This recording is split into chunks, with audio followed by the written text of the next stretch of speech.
Et bonsoir, bonsoir et bienvenue dans ce nouveau live de Planétéo. Je suis Théo et je vous accueille ce soir sur ma planète pour un nouveau live de lecture. Et oui, ce soir ici on lisait Ainsi parle Zarathustra, écrit par Friedrich Nietzsche. C'est notre 8e et dernier épisode sur cette aventure nietzschéenne, puisque nous lirons ce soir la suite et fin de la 4e et dernière partie. Comme d'habitude, vous avez les 7 épisodes précédents disponibles dans la playlist sur ma chaîne YouTube. La playlist Et si on lisait ainsi par les Zarathustra, rien de plus simple. Et de la même manière, si vous me regardez sur YouTube en rediffusion, vous avez pour cet épisode le programme précis, détaillé, grâce au timecode qui se trouve dans la barre de lecture de la vidéo ainsi que dans la description de la vidéo. Donc voilà, des timecodes qui vont vous permettre de passer l'introduction, de passer les pauses dans la lecture, d'aller directement à ce qui vous intéresse. Et ce soir, comme je le disais, nous terminons cette aventure sur Ainsi parlait Zarathustra. Je ne sais toujours pas tellement comment qualifier ce texte à la frontière entre la poésie et la philosophie. On a vu lors de l'épisode précédent qu'on avait enfin quelque chose d'un peu plus ressemblant à une narration classique, on va dire, parce que en fait il y a de la narration, il y a du récit. Donc la fois passée, je rappelle, je remémore un petit peu vos esprits embrumés peut-être. Euh, Zarathustra entendait le cri désespéré de quelqu'un dans son domaine. Alors il s'est baladé partout dans son domaine et à chaque fois, à chaque chant, à chaque poème, Zarathustra a rencontré un nouveau personnage avec qui il avait une petite interaction avant de lui dire: Bon, moi je dois chercher la personne qui est en train d'appeler à l'aide sur mon domaine, va dans ma caverne, on se rejoint tout à l'heure pour le repas. Donc voilà, ce petit schéma s'est répété de multiples fois. Et puis finalement, Zarathustra est retourné à sa caverne, d'où il entendait, j'ai fait des liaisons qui n'existent pas, d'où il entendait de nouveau le cri désespéré. Et en fait, il s'est rendu compte, il a compris que toutes les personnes qu'il avait fait venir à sa caverne, c'était eux ensemble qui étaient, entre guillemets, l'origine de ce cri de désespoir de l'homme supérieur, l'homme supérieur qu'il a tant et tant souhaité, mais qu'ils ne sont pas vraiment l'homme supérieur, ils sont ce qui va permettre que l'homme supérieur existe. Grosso modo, c'est comme ça qu'on l'a un peu compris, en tout cas personnellement. Donc voilà, ils sont le passé en fait, hein, ils sont le tremplin vers l'homme supérieur. Donc c'était assez intéressant et c'était marrant de voir qu'on changeait un petit peu de manière de raconter, qu'on passait vraiment sur un récit avec une histoire un peu suivie comme ça. On était beaucoup plus aussi, je trouve, du côté de la poésie que de la philosophie sur le début de la 4e partie. Est-ce que ça va continuer jusqu'au bout? Je ne sais pas, nous allons le découvrir aujourd'hui. Et comme la fois passée, comme les fois précédentes, on a pas mal à lire, donc je vais essayer d'entrer assez rapidement dans le vif du sujet, dans la lecture. Mais avant, je remercie Celle Bleue d'avoir follow pendant que j'étais en off. Merci beaucoup Celle Bleue, ça fait très plaisir. Et je vous dis également que c'est un petit peu spécial quand même, ces lives sur Ainsi par les Zarathustra. Ils sont compliqués, ils sont velus. J'ai décidé, étant donné la découpe de l'œuvre, j'ai décidé de faire à chaque fois 2 lives sur chaque partie, etc. Parce que voilà, ça faisait quelque chose d'harmonieux, on va dire. Mais en vérité, je pense que là, du coup, je l'ai fait en 8 lives. Si j'avais lu autant que je ne lis habituellement, sans faire des longs moments de lecture, avec quasiment aucune pause, si je l'avais lu comme je le faisais habituellement, je pense qu'on aurait plutôt été sur du 10 épisodes, voire plus. Donc voilà, là j'ai fait une version un peu raccourcie à 8 épisodes, un peu rapiécée. Je réitérerai pas l'expérience si je trouve que ça n'avait pas une logique avec l'organisation, on va dire, normale du texte.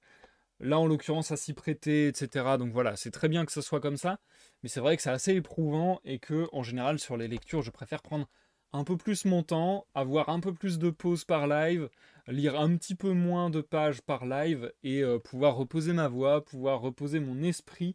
Parce que là, c'est ça aussi la difficulté de cette œuvre, c'est que vu qu'on est dans de la philosophie et de la poésie, ce sont 2 registres qui nécessitent une concentration assez grande quand même. Donc voilà, c'était vraiment pas une lecture facile pour moi.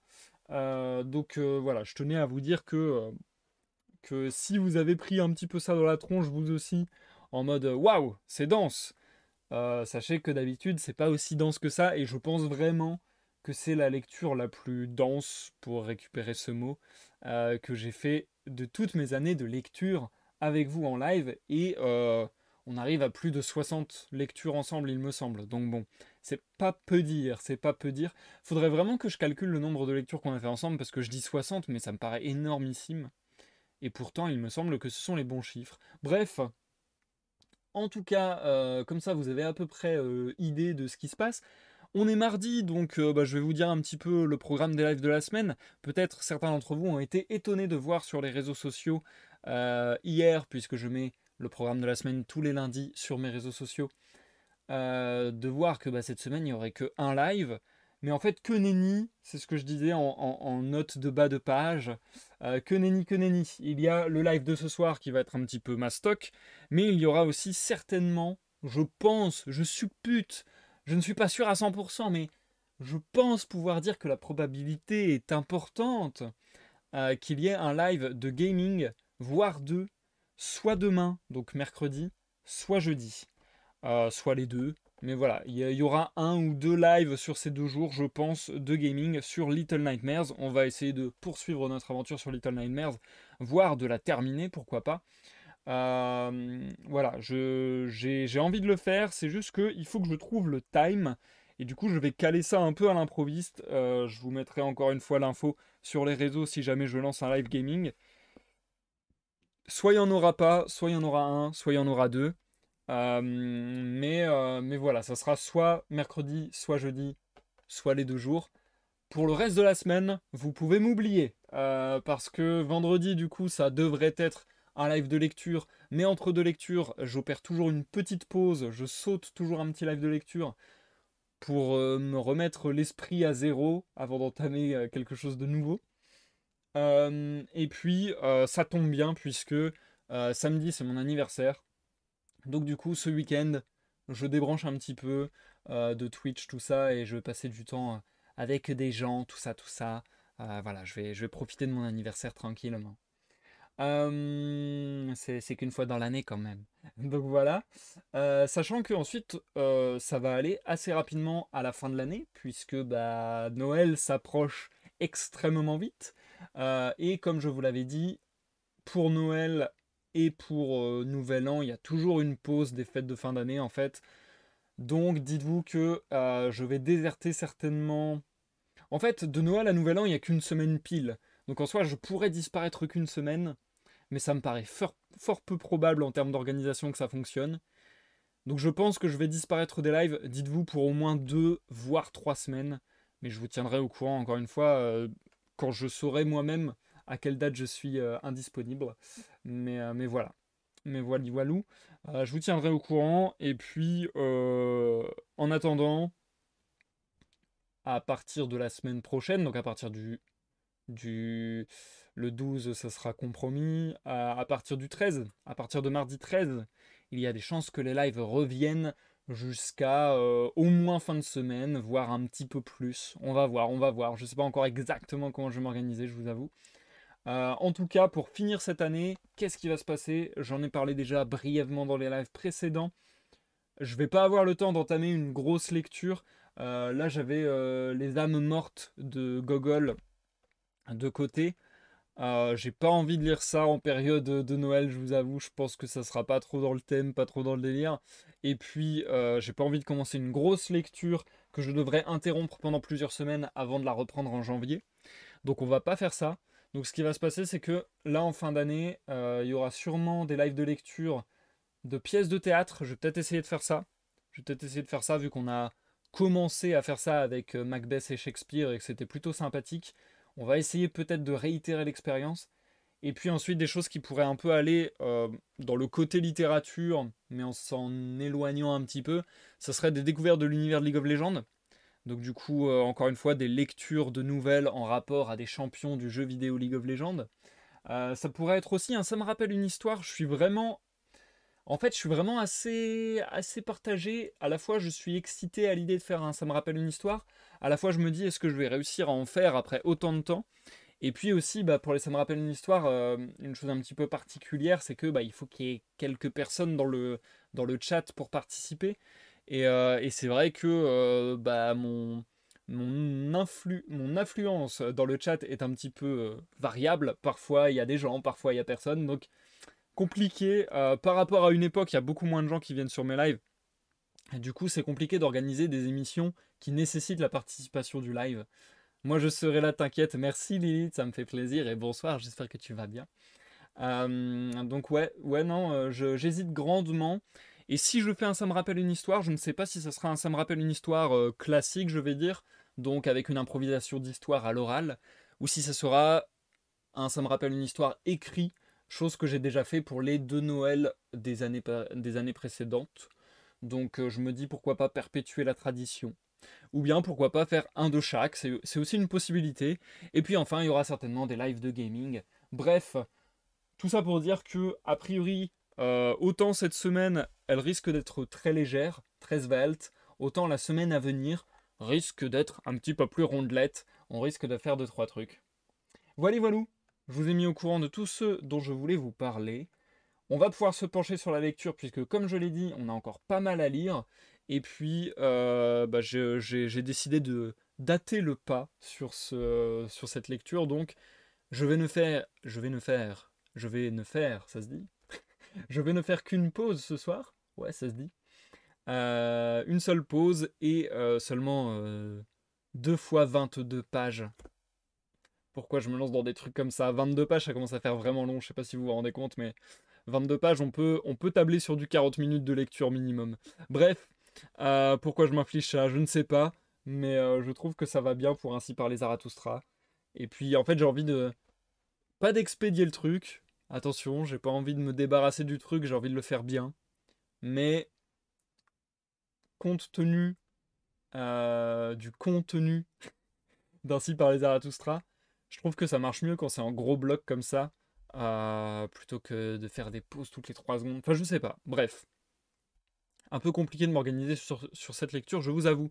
Et d'ailleurs, c'est vrai que je vois la petite image de Google qui me dit ça, mais c'est la Saint-Nicolas. Alors, bonne Saint-Nicolas à tous. Je sais pas s'il y a des gens qui fêtent Saint-Nicolas. Ça n'a jamais été trop le cas dans ma famille, mais bref. En tout cas, bonne Saint-Nicolas. Installez-vous bien, prenez à boire, à manger, vaquez à vos occupations en toute quiétude, tandis que vous écoutez ma voix. Et puis on est parti pour une nouvelle soirée de lecture. Santé à tous. On reprend donc, comme je le disais plus tôt dans l'intro, à la suite directe. Là, c'est une suite directe. Il n'y a aucune ellipse, il n'y a pas de. On passe à une histoire complètement différente, à un épisode de la vie de Zarathustra complètement différent. Là, il y a vraiment une suite directe. Et je vous rappelle que la fois précédente, on s'était arrêté lorsque Zarathustra faisait ses salutations au repas qu'il organisait dans sa caverne avec tous les gens qu'il avait rameutés de son domaine, comme j'expliquais tout à l'heure. Donc voilà où on en était, et voilà où on va reprendre. Hop. Je te souhaite une bonne écoute Lilith, je souhaite également une bonne écoute à tous ceux qui me regarderaient dans l'ombre du chat et à ceux qui me regarderaient en rediffusion sur YouTube. Je vous dis à tout à l'heure pour la pause. Quatrième et dernière partie, suite. La scène.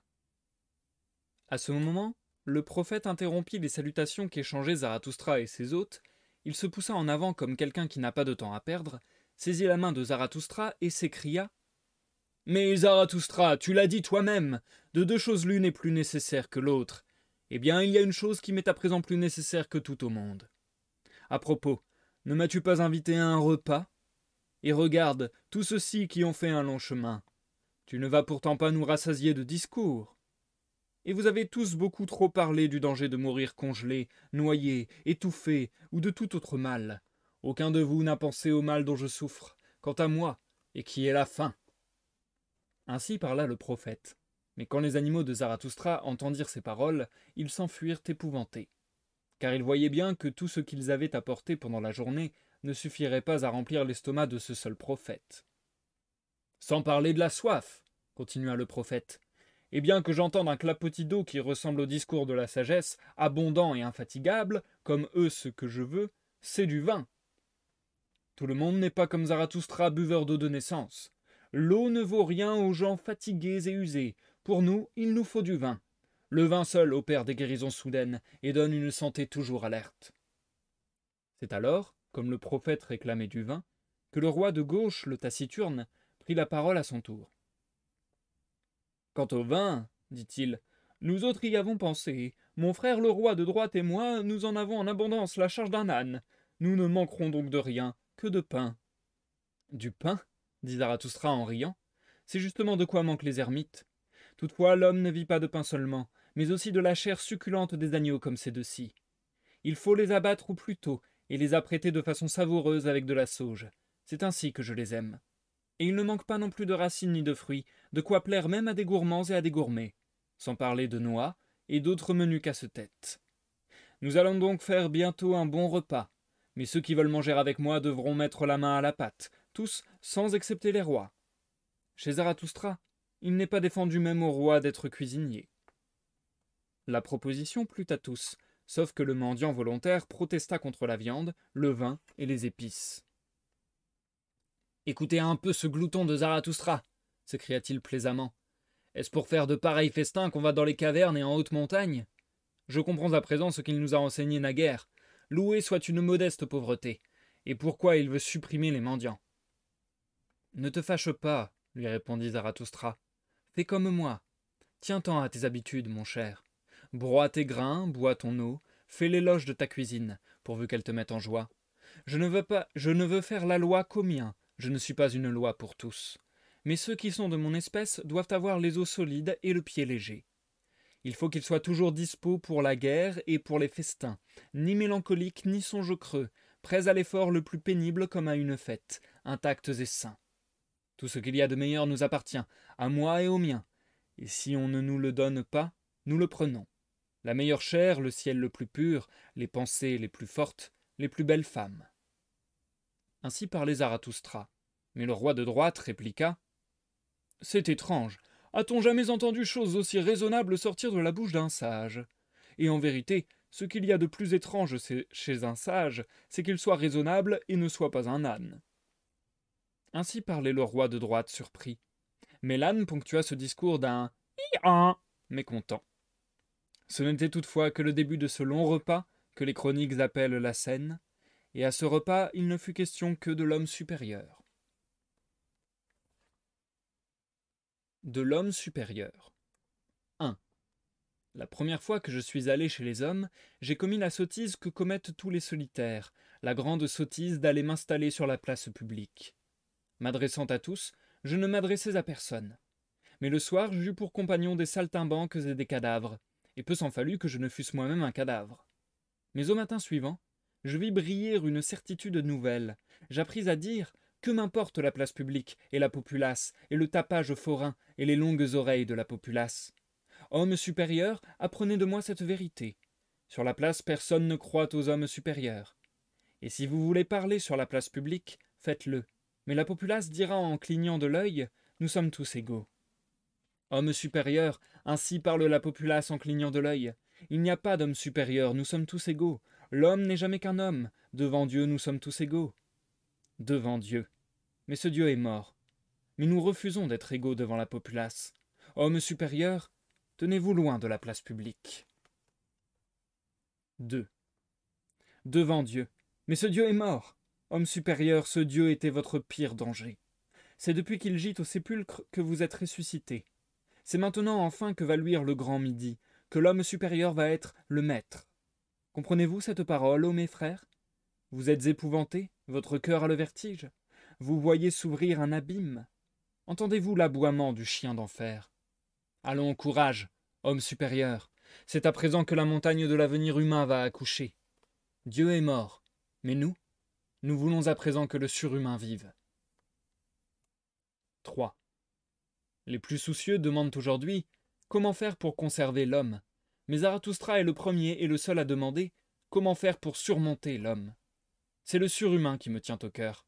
Lui est mon premier, mon unique souci. Lui et non l'homme, ni le prochain, ni le plus pauvre, ni le plus souffrant, ni le meilleur. Ô mes frères, ce que je puis aimer chez l'homme, c'est qu'il est à la fois transition et perdition. Vous aussi, vous avez en vous bien des choses qui m'inspirent tendresse et espoir. Vous fûtes méprisant, homme supérieur, cela me donne espoir. Les plus méprisants sont aussi les plus respectueux. Vous avez désespéré, c'est très respectable, car vous n'avez pas appris à vous résigner, vous avez ignoré les prudences mesquines. Aujourd'hui, les petites gens sont les maîtres, tous se prêchent la résignation, l'accommodation et la prudence et le labeur, et les ménagements, et tout le long, etc., des menues vertus. Les hommes efféminés, les fils d'esclaves, et surtout la populace métissée, tout cela veut à présent prendre en main le destin humain. Oh, dégoût, dégoût, dégoût. Voilà ce qui cherche et s'enquiert sans se lasser. Comment conserver l'homme le plus longtemps, le mieux possible, avec le plus d'agrément? Ils sont ainsi les maîtres de l'heure. Il faudra mater ces maîtres de l'heure, ces petites gens, ô mes frères. Ils sont pour le surhumain le pire des dangers. Surmontez, je vous en prie, hommes supérieurs, ces petites vertus, ces petites astuces, ces scrupules gros comme un grain de sable, ce fourmillement de fourmis, cette misérable satisfaction de soi, ce bonheur du plus grand nombre. Et désespérez plutôt que de vous rendre, car en vérité, je vous aime parce que vous ne savez pas vivre au temps où nous sommes, hommes supérieurs. C'est pourquoi vous êtes ceux qui vivez, vous, le mieux. 4. Avez-vous du courage, ô mes frères? Êtes-vous hardis? Non pas un courage devant témoin, mais un courage de solitaire ou d'aigle qui n'a plus même Dieu pour témoin. Les âmes froides, les mulets, les aveugles, les ivrognes, n'ont pas ce que j'appelle du courage. Celui qui a du courage, c'est celui qui connaît la peur, mais qui dompte la peur, qui voit l'abîme, mais qui en est fier. Quiconque voit l'abîme, mais d'un œil d'aigle, quiconque étreint l'abîme, mais dans des serres d'aigle, celui-là a du courage. 5. L'homme est méchant. C'est ce que m'ont dit pour me consoler les sages les plus éminents. Hélas, que n'est-ce vrai de nos jours? Car chez l'homme le mal est encore la meilleure énergie. Il faut que l'homme devienne à la fois meilleur et pire, c'est ma doctrine. Le pire mal est indispensable au plus grand bien du surhumain. Bon, pour ce prédicateur des humbles d'avoir souffert et porté sa part du péché des hommes. Pour moi le grand péché fait ma joie, c'est mon meilleur réconfort. Mais ceci n'est pas destiné aux longues oreilles. Toutes les paroles ne sont pas à leur place dans toutes les bouches. Il s'agit ici de choses délicates et lointaines, rien que puissent saisir les sabots des moutons. 6. Homme supérieur, pensez-vous que je sois là pour réparer ce que vous avez mal fait? Ou pour préparer une couche plus moelleuse à vos douleurs? Ou pour vous indiquer des sentiers plus aisés, à vous les inquiets, les errants, les égarés en haute montagne? Non, non, 3 fois non. Un nombre croissant d'entre vous périra, car il faut que la vie vous devienne de plus en plus dure et pénible. C'est ainsi seulement que l'homme grandit, atteint les hauteurs où la foudre le frappe et le brise, quand il est monté assez haut pour rencontrer l'éclair. Ma pensée, mon désir, s'attachent au petit nombre, aux choses lointaines et de longue portée. Que m'importe votre petite détresse multiple et brève? Vous ne souffrez pas encore assez à mon gré, car vous souffrez de vous-même, ce n'est pas encore de l'homme que vous souffrez. Si vous parliez autrement, vous mentiriez. Aucun de vous ne souffre de ce dont moi je souffre.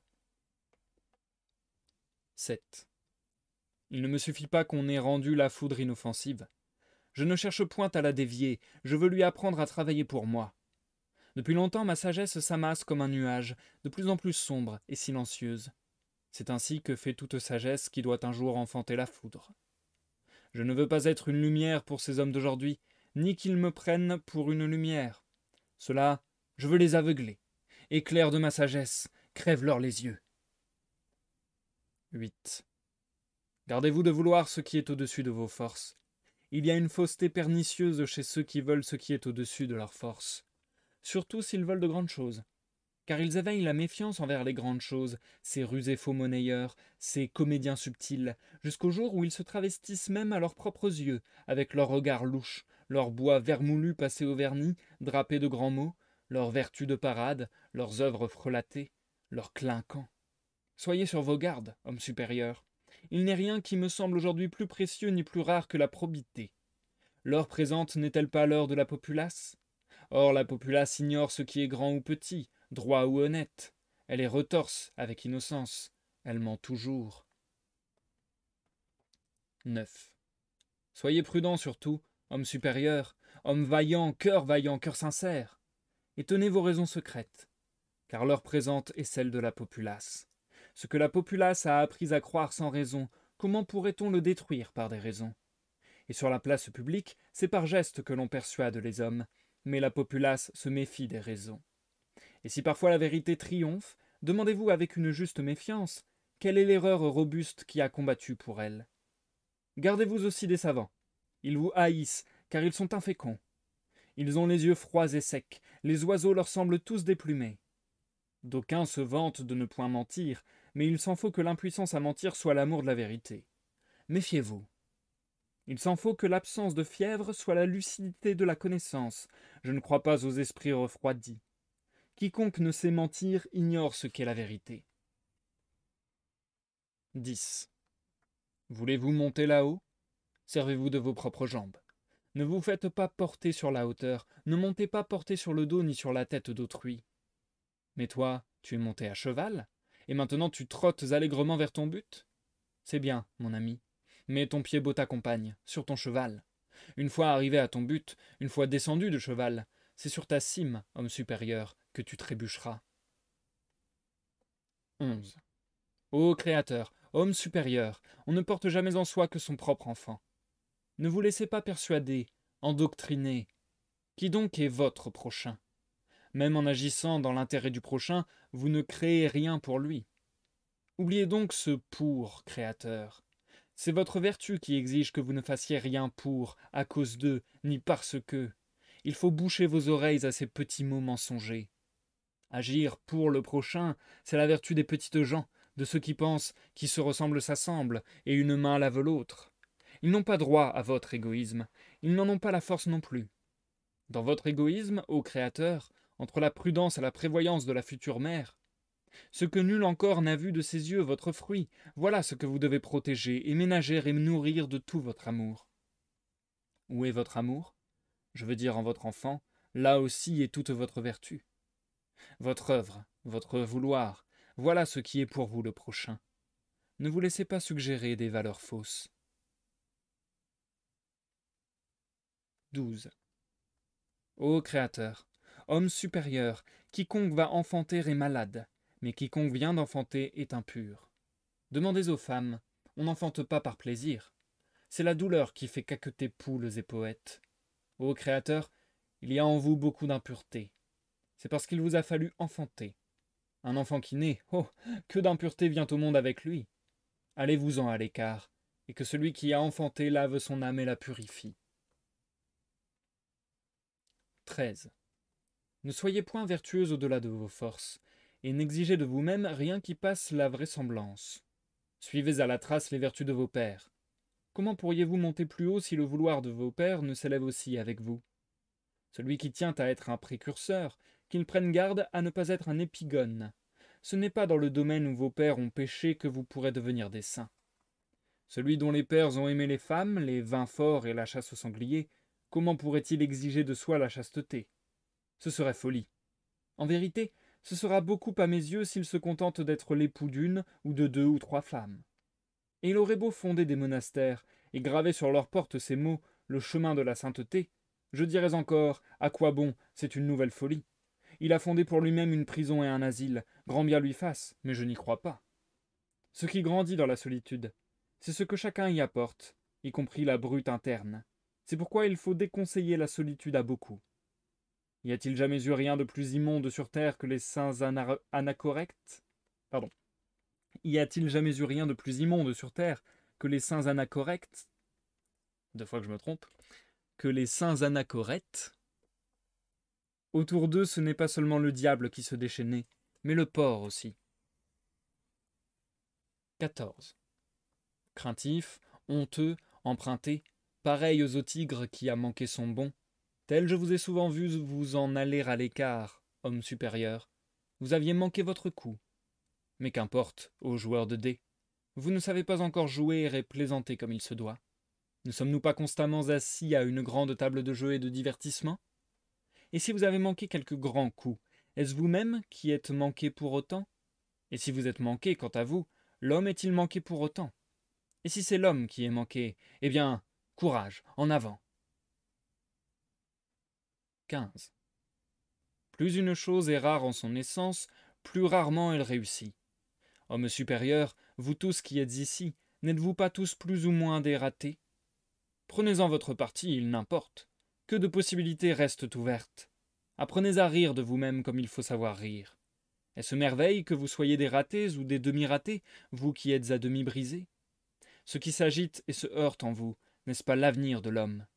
Ce que l'homme a de plus lointain, de plus profond, de plus haut, écume et bout dans vos peaux. Quelle merveille que tant de peaux se brisent! Apprenez à rire de vous-même comme il sied d'en savoir rire. Homme supérieur, que de possibilités restent ouvertes! Et à la vérité, que de choses ont déjà réussi! Que la terre est riche en menues perfections, en heureuses réussites! Entourez-vous de menues choses bonnes et parfaites, hommes supérieurs. Leur maturité dorée guérit le cœur. Ce qui est parfait enseigne l'espérance. 16.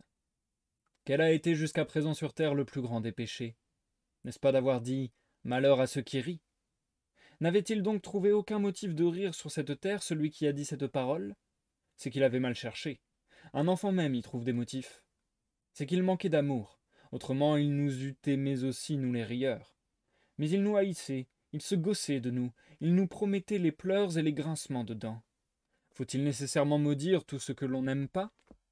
C'est d'un bien mauvais goût, à mon avis. Mais c'est là ce que faisait cet intransigeant.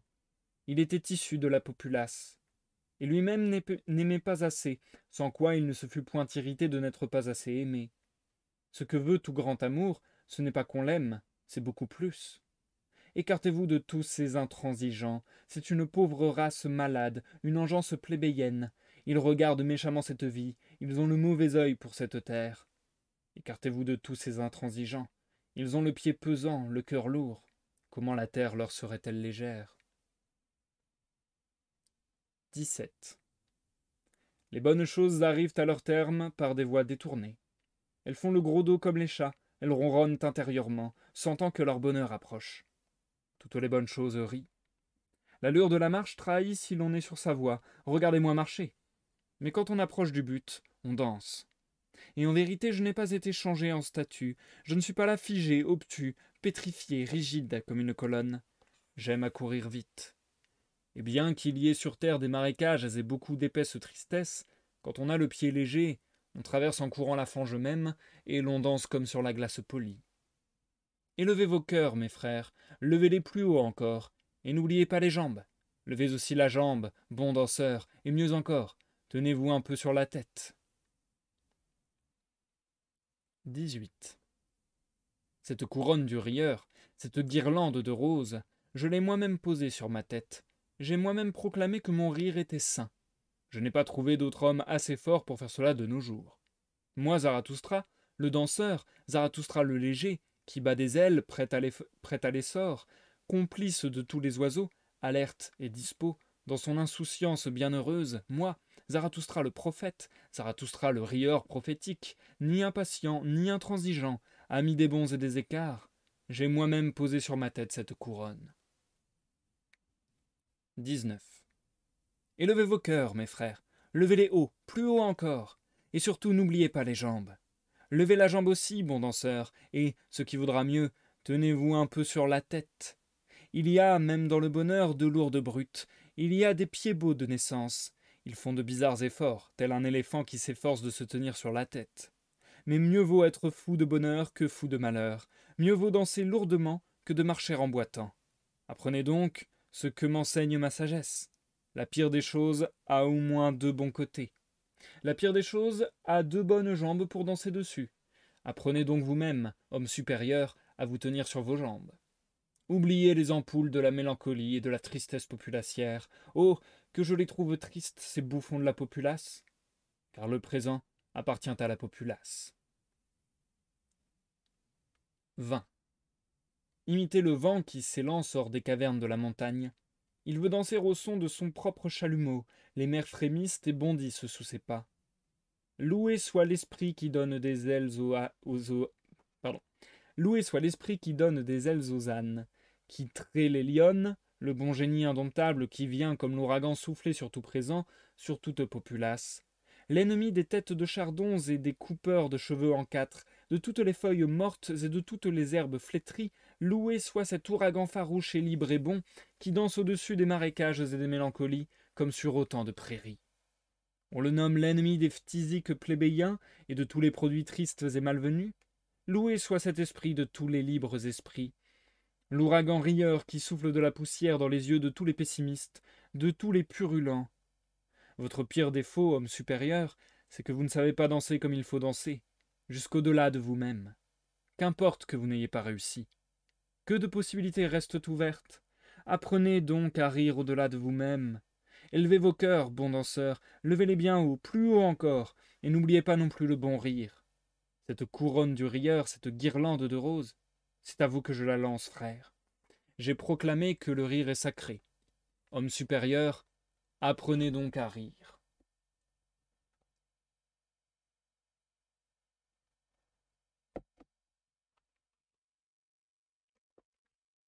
Le chant de la mélancolie. 1. Zarathustra avait prononcé ses discours près de l'entrée de sa caverne, mais au dernier mot, il se déroba à ses hôtes et s'en alla au dehors chercher un peu l'air libre. « Ô purs arômes qui m'entouraient !»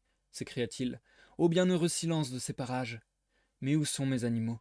Venez, venez, mon aigle et mon serpent. Dites-moi, mes animaux, ces hommes supérieurs, tous tant qu'ils sont, serait-ce qu'ils ne sentiraient pas bon? Ô purs arômes qui m'environnez, je sais, je sens enfin à quel point je vous aime, chers animaux. » Et Zarathustra répéta, « Je vous aime, chers animaux. » Mais l'aigle et le serpent, entendant ces paroles, se blottirent auprès de lui, levant la tête pour le regarder. Ils étaient ainsi réunis tous trois, sans rien dire, humant et savourant ensemble l'air salubre. Car l'air était meilleur au dehors qu'auprès des hommes supérieurs. 2. Mais à peine Zarathustra eut-il quitté sa caverne, que le vieil enchanteur se leva, regarda autour de lui d'un air finaud, et dit « Il est sorti!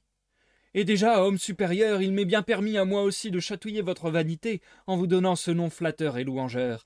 Déjà je subis les atteintes de mon mauvais esprit d'imposture et de magie, de mon diable mélancolique. Qui est l'adversaire irréductible de Zarathustra, il faut l'en excuser. Il veut à présent vous montrer quelques tours de magie. C'est son heure. Je lutte en vain contre ce mauvais esprit. Vous tous, quels que soient les noms honorables que vous vous donniez, que vous vous nommiez les libres esprits ou les véridiques, ou les pénitents de l'esprit ou les affranchis, ou les compagnons du grand désir, vous tous qui souffrez comme moi du grand dégoût, vous pour qui le Dieu ancien est mort et qui n'avez pas encore de nouveau Dieu couché dans son berceau et dans ses langes, vous tous, mon mauvais esprit, mon diable magicien vous aime. Je vous connais, homme supérieur, et je le connais aussi. Je connais également ce monstre que j'aime malgré moi, Zarathustra. Il me semble souvent qu'il porte le beau masque d'un saint. Il me semble reconnaître en lui le nouveau et singulier travesti dans lequel se complaît mon mauvais esprit, mon diable mélancolique. Si j'aime Zarathustra, il me semble souvent que c'est à cause de mon esprit mauvais. Mais déjà le voilà qui m'assaille et me subjugue, cet esprit de mélancolie, ce diable du crépuscule du soir, et en vérité, homme supérieur, ce dont il a envie, vous allez ouvrir de grands yeux, ce dont il a envie, c'est de se montrer nu à vos yeux. Mâle ou femelle, je ne sais encore, mais il approche, il me subjugue. Oh là, tenez tous vos sens en alerte. Le bruit du jour s'éteint, le soir vient pour toutes choses, même pour les meilleures. Écoutez et voyez, homme supérieur, quelle sorte de démon mâle ou femelle est ce génie de la mélancolie vespérale. » Ayant ainsi parlé, le vieil enchanteur regarda malicieusement autour de lui et tendit la main vers sa harpe. 3. Dans l'air où s'éteint la clarté, et quand déjà la rosée, baume consolateur, tombe doucement sur la terre, sans qu'on la voie ni qu'on l'entende, car la rosée consolatrice est chaussée de sandales légères comme tous les doux messagers de consolation, te souvient-il, ô cœur brûlant, te souvient-il de cette soif que tu avais naguère de pleurs célestes et de gouttes de rosée, lorsque tu haletais, consumé, harassé, sur des chemins d'herbes jaunies, où les rayons cruels du soleil vespéral te poursuivaient entre les arbres noirs, les rayons brûlants, aveuglants d'un malveillant soleil? Amant de la vérité, toi, il te raillait ainsi, non pas, rien que poète, un animal rusé et rapace et rampant, obligé de mentir, le sachant, le voulant, et toujours avide de proie sous ses masques bariolés, masqué même à ses propres yeux, une proie pour lui-même. Ça, l'amant de la vérité? Non, rien que fou, rien que poète.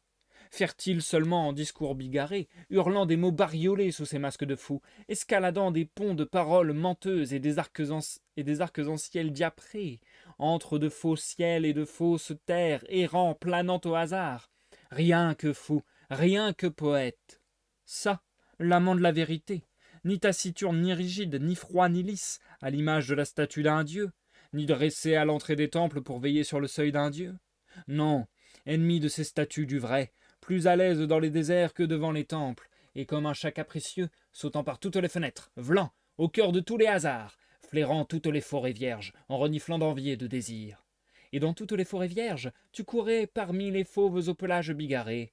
D'une santé insolente, on te voyait courir, haut en couleur, beau comme le péché, et les babines frémissantes, heureux de tout railler, infernal, sanguinaire, ou fondant sur ta proie, ou rampant à l'affût, ou comme l'aigle qui longtemps, longtemps regarde fixement les abîmes, dans ces abîmes, oh, comme ses regards s'enfoncent toujours plus bas, tournoyant dans les profondeurs de plus en plus profondes, puis, soudain, tout droit, d'un brusque essor, il fond sur les agneaux, piquant droit, affamé, avide de la chair des agneaux, ennemi des âmes d'Aniel, enrage contre qui porte un air moutonnier, 12 yeux d'agneau, toison bouclée, grise douceur laineuse des agneaux.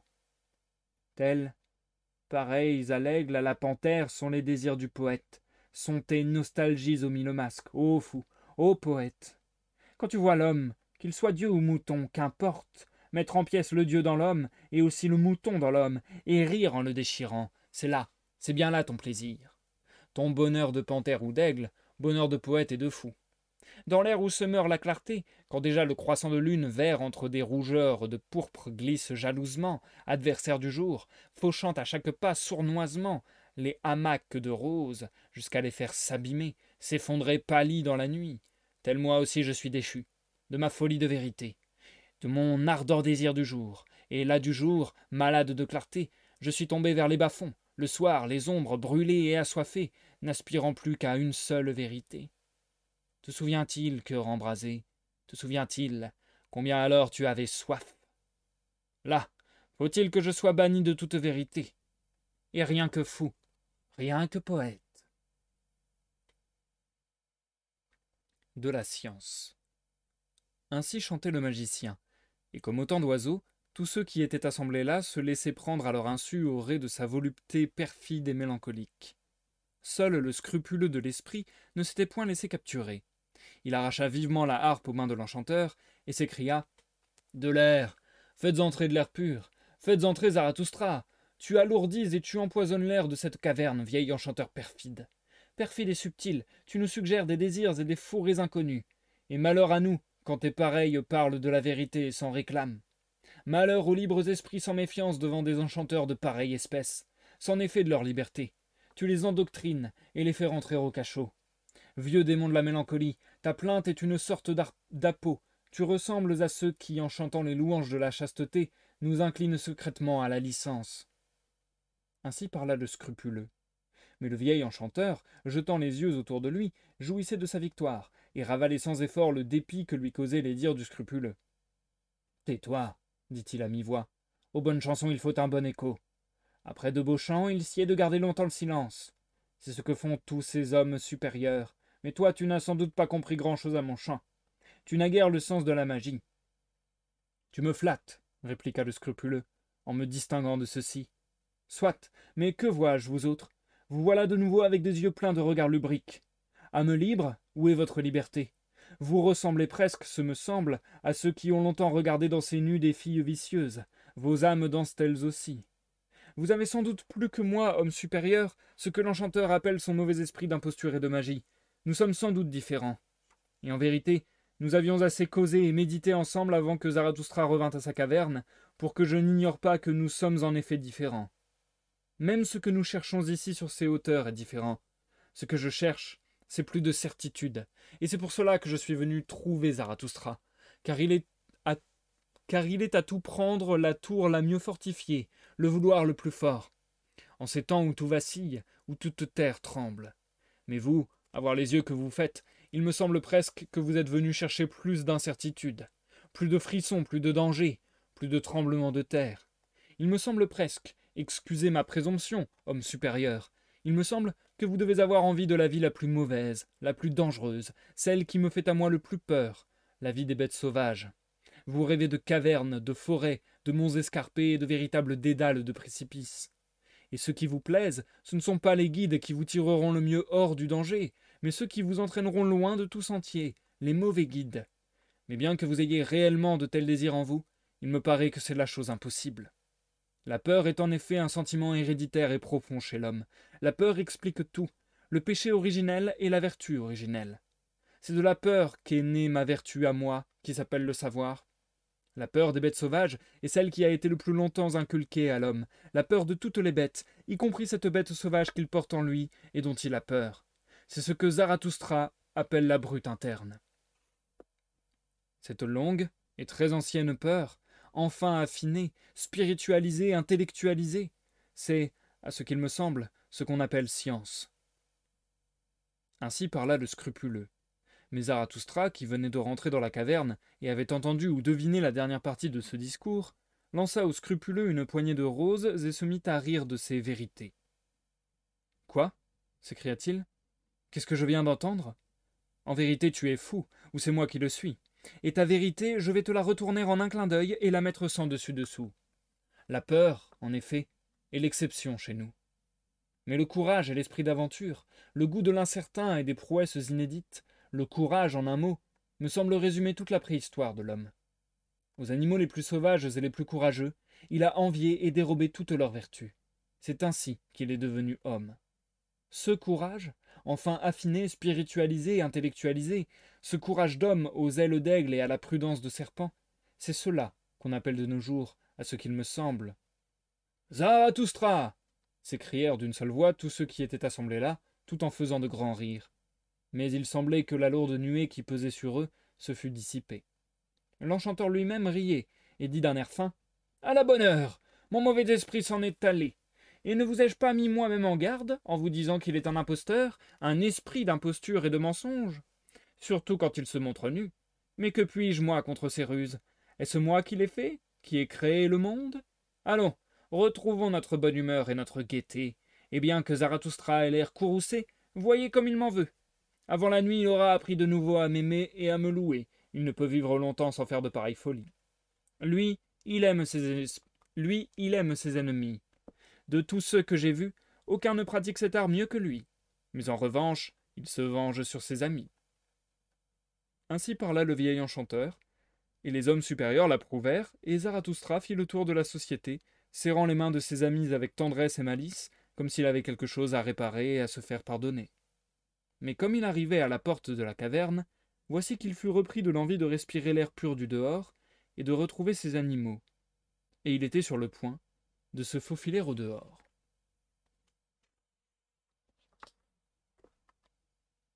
Et je vais m'arrêter là pour la première partie de lecture de ce soir. Hop. Nous marquons une courte pause, les amis. Eh bien, j'avais l'impression d'avoir pas tant lu que ça, et en fait, je vois qu'on est quasiment à 1 heure de live. Ça m'hallucine à chaque fois le temps que ça prend la lecture d'Ainsi parle Zarathustra, c'est quand même assez énervé. Euh, alors, il y a vraiment des choses avec lesquelles je suis pas d'accord du tout, du tout, du tout. Mais bon, en tout cas, il y a des choses, même au-delà d'être d'accord ou pas d'accord, il y a des choses, il y a des discours qui sont assez difficilement entendables aujourd'hui. Après, que je sois d'accord, pas d'accord, bon, ça me regarde moi, et puis on va dire qu'on s'en fout, entre guillemets. Mais sinon, sur ce qui est purement factuel, formel, c'est plutôt sympathique, encore une fois, que ça continue de cette manière-là. On continue à avoir une histoire suivie, un récit suivi. Je pense que c'est jamais arrivé dans la première, deuxième et troisième partie qu'il y ait comment dire, un récit qui se déroule autant de cette manière sans aucune ellipse. Donc c'est assez agréable, ça change un peu, c'est intéressant dans la mise en place, dans la mise en forme. Euh, On a eu du coup l'adresse aussi, encore une fois, ça change un peu. En fait, c'est ça. Ce qui est nouveau, ce qui change un peu, voilà, ça rajoute une petite nouveauté, ça rajoute une petite, comment dire, un petit degré d'excitation parce que voilà, il y a de la redécouverte de l'œuvre, on va dire. Donc, euh, donc c'était sympathique que on ait par exemple ce passage de Zarathustra qui va enchaîner plein de petits discours. Ça a déjà été fait une fois, il me semble à peu près, mais bon, c'est assez peu fréquent quand même dans le texte. Donc voilà, qui enchaîne plein de petits discours sur plein de catégories de personnes, etc. Il a l'air de vraiment avoir quelque chose contre la populace très très fort. Son discours sur le rire, à la fois il y a certains moments où j'étais en mode ok c'est intéressant et à d'autres moments j'étais un peu perdu sur ce qu'il voulait vraiment dire. Mais je vous avoue que c'est un peu ça sur toute l'œuvre, c'est un petit peu ce qui se passe sur toute l'œuvre. J'ai quand même grosso modo bien du mal à cerner quelle est la philosophie exacte de Nietzsche parce que j'ai l'impression en fait, il veut mettre énormément de nuances, j'ai l'impression, dans des détails et sous des mots très spécifiques ou sous des images, sous des paraboles, des métaphores, etc. Et du coup, je trouve que c'est assez compliqué de comprendre précisément ce que veut dire Nietzsche. Donc parfois, je lis et je suis en mode ah ouais, ça ok, ça m'a l'air pas mal, je suis assez d'accord. Et puis 2 secondes après, je suis en mode hein, je comprends plus rien. Puis encore après, ah ouais non, en fait, je suis full pas d'accord.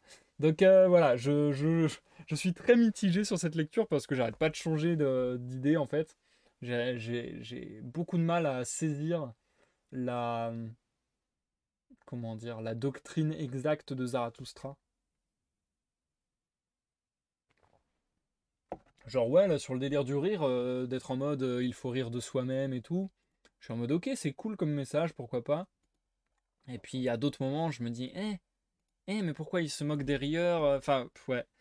J'ai l'impression que il y a toujours ce truc très ambigu où à la fois il va se plaindre de certains comportements, mais à la fois il va louer ces mêmes comportements chez d'autres personnes. Tout est dans la nuance parce que j'ai l'impression que tout est dans la manière. À chaque fois, il y a un peu des conditions, quoi. Il y a un peu, si tu fais telle chose en pensant de telle manière, c'est pas bien. Si tu fais telle chose en pensant de telle manière, c'est bien. Il y a un peu un truc comme ça, je trouve. Donc, du coup, c'est compliqué. Et puis, il y a toujours un truc que je trouve très compliqué tout au long de l'œuvre, pour le coup. Cette sensation un petit peu de mépris, je trouve. Je sais pas, Zarathustra, quand il parle de lui-même, je sais pas si c'est voulu par Nietzsche, parce que après tout, il fait l'éloge de l'égoïsme. Et en soi, je trouve que c'est un point intéressant, et pourquoi pas. Mais, euh, mais là, ça va plus loin que ça. Il y a vraiment beaucoup de moments, je trouve, où Zarathustra fait vraiment très méprisant et très. Même avec les gens qu'il affectionne, même si voilà, il a ce rapport particulier à ses ennemis et ses amis, encore une fois. Mais même par rapport aux gens qu'il affectionne, t'as l'impression que il leur parle en mode non, mais vous êtes pas prêts. Vous êtes pas prêts, de toute manière, vous ferez forcément mal. Par contre, moi, c'est vrai que j'ai compris quelque chose. Enfin voilà. Il y a vraiment des phrases qui sont limite de cet acabit-là, quoi. Et c'est vrai que personnellement, alors c'était dans des circonstances tout à fait différentes, mais c'est vrai que personnellement, j'ai toujours eu un peu de mal avec les gens qui sont en mode ouais, mais moi, c'est pas pareil. Je suis en mode c'est un peu. Je vous ai déjà parlé de ça dans des lives différents, je pense d'ailleurs.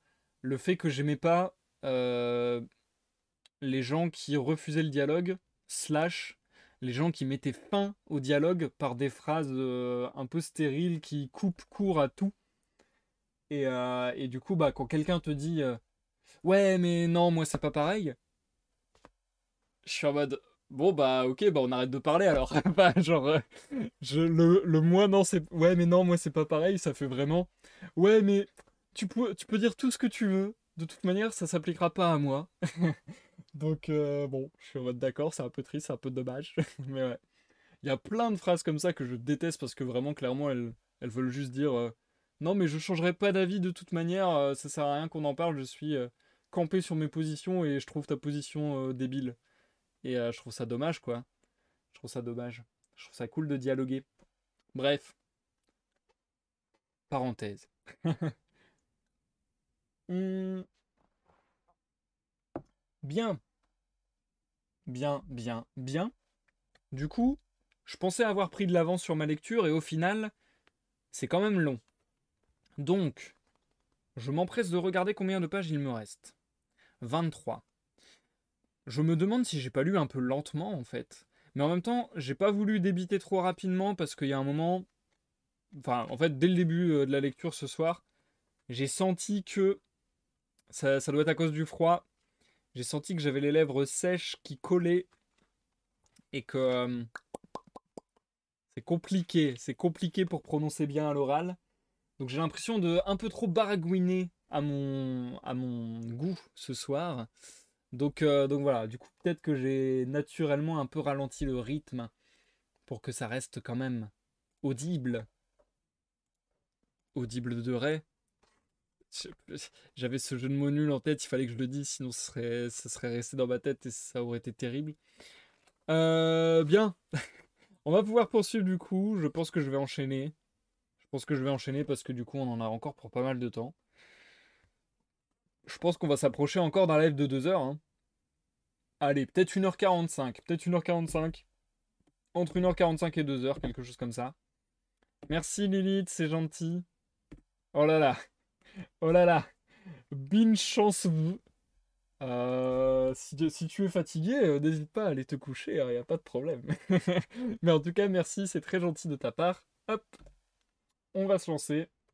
Je reprends une dernière petite lampée.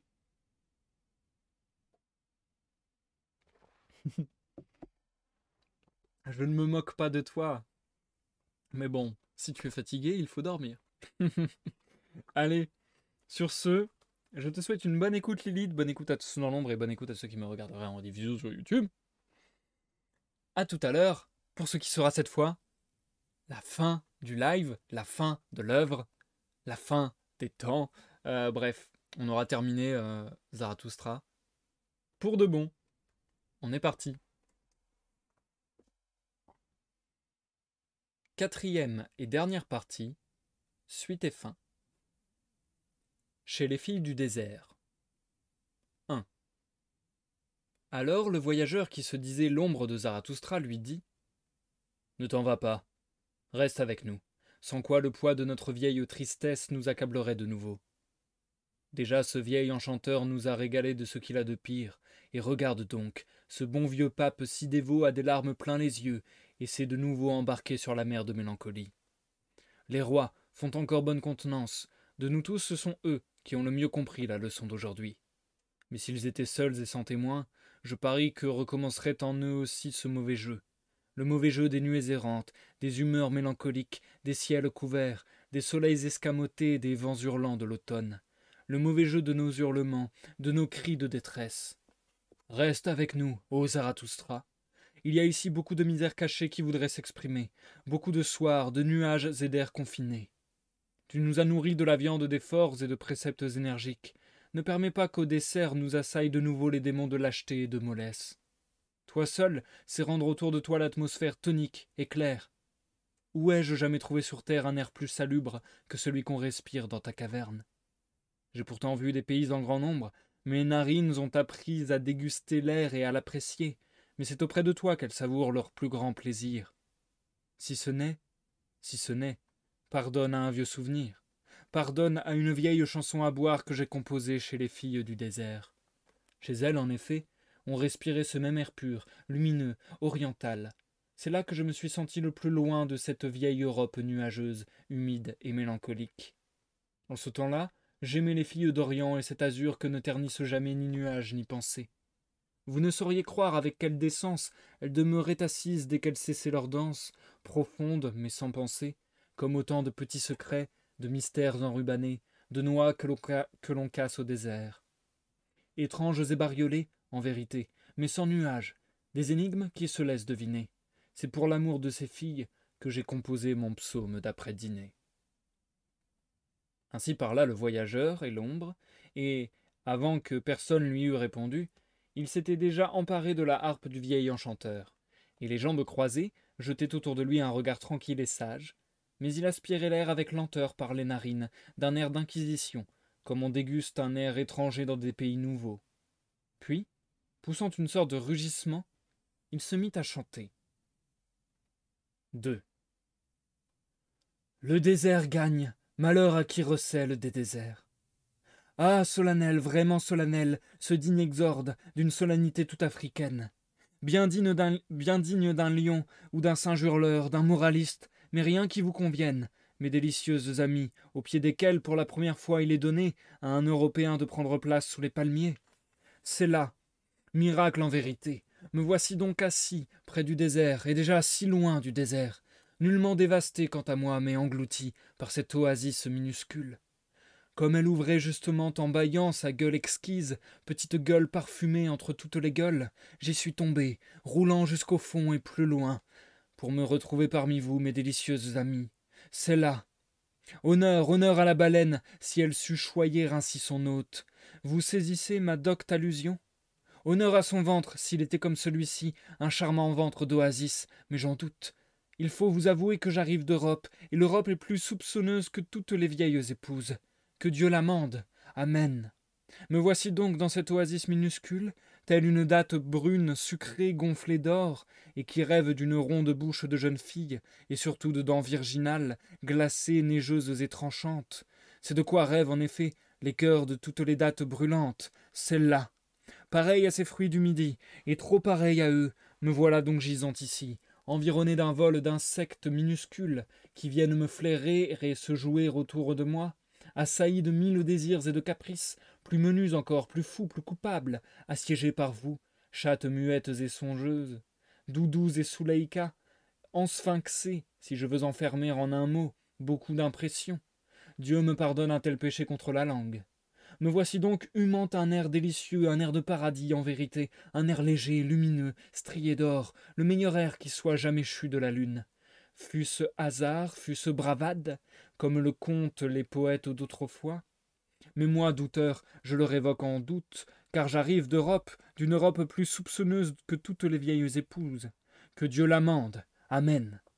Humant cet air exquis, les narines gonflées en coupe, sans avenir, sans souvenir, charmantes amies me voici, contemplant ce palmier qui, telle une danseuse, se plie, s'incline et se balance sur ses hanches. À force de le regarder, on finirait par l'imiter.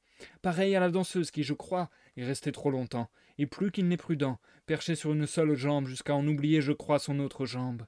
Du moins est-ce en vain que je cherche ce joyau jumeau, disparu, je veux dire son autre jambe, dans le voisinage sacré de son délicieux, de son ravissant jupon de lame d'éventail, d'ailes et de paillettes.